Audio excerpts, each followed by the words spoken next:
Hello students, good morning. Let me take you on how to can upload content or can do coursework and then upload it.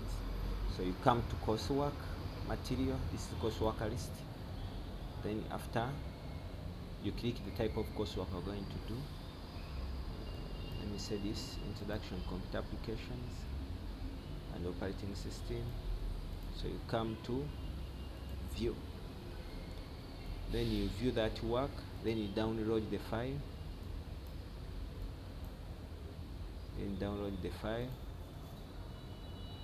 and then you do that coursework.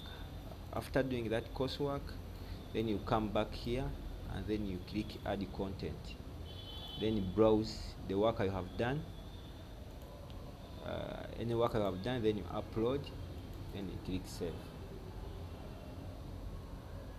Then that work will be saved, so it will be waiting for the admin to accept and then gives you feedback. Thank you so much.